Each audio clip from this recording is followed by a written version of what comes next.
नमस्ते प्रणाम। हम गीतकार दुर्गेश बेदर्दी और आज बहुत ही ज़बरदस्त मैटर आप सब कलाकार खातिर लेके आयल बनी। एकदम गारंटी के साथ भाई ई गाना जे भी बढ़िया तरीका से अगर गाई तो ई गाना हिट हो जाई और फिल्मी स्टाइल में ई गाना बा, जैसे फिल्म में गाना गावल जाला वही टाइप के ई गाना बावे। तो चलिए आप सबके मुखड़ा सुनाया जा रहा हूँ, तो मुखड़ा सुनी कैसे बा। हो तारा बिना कहिले साचे मर जाएम हम, हो तारा बिना कहिले साचे मर जाएम हम।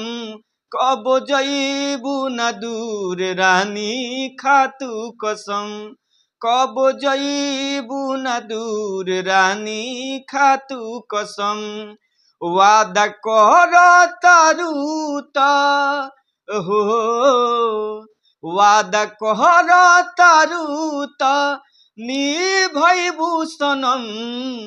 कब जईबू न दूर आज खातू कसम, कब जईबू न दूर रानी खातू कसम। तो ई रहला मुखड़ा। अब आप सबके अंतरा सुनावे जा रहल बानी बढ़िया तरीका से। जे भी कलाकार गावे चाहता तो एकरा के गा सकता। तो सुनी कैसे बा अंतरा। हो मिलेला सुकून हमरा तहरा से मिल के, साचे साचे कहतानी बात अपना दिल के।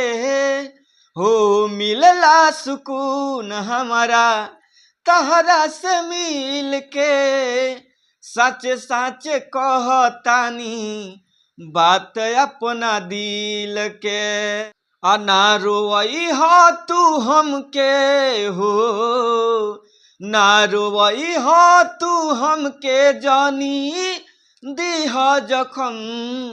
कब जईबू न दूर रानी खातू कसम, कब जईबू न दूर सोना खातू कसम।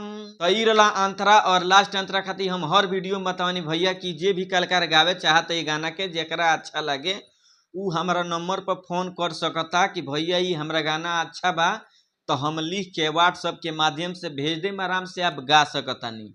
और म्यूजिक भी बनवावे खातिर हमरा से संपर्क कर सकतानी, काहे कि हम जाना जौन गाना लिखे नी और उ अगर म्यूजिक मिले हमारा बनावे के मौका तो बढ़िया तरीका से बना के देम आप सब कलाकार के। तो हमारे मोबाइल नंबर उहे बा 9934529912 और बाकी स्क्रीन पर हम लगाइए देनी अपन नंबर। और जो पर्सनली में गाना लिखावे चाहता भैया, तो पर्सनली में गाना लिखावे खातिर पैसा लगेला, कम पैसा में ब्रांड गाना लिख के देनी।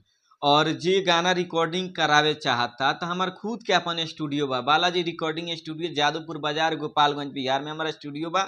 रहे खाए के पैसा ना लगेला, केवल रिकॉर्डिंग के पैसा लगी, बाकी हमरा यहाँ कोनो चार्ज नहीं है। हाँ म्यूजिक बनवावे खातिर तो भाई म्यूजिक के पैसा लगेला। और आराम से आप सब आके रह के गा सकतानी, बिल्कुल 1 रुपया चार्ज नहीं है खैला पीला के।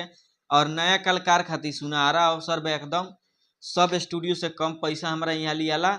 और एगो गाना 4 दिन लगे, चाहे 2 घंटा लगे, चाहे 1 घंटा लगे, सीखा सीखा गवावल जाला नया कलाकार लोग के।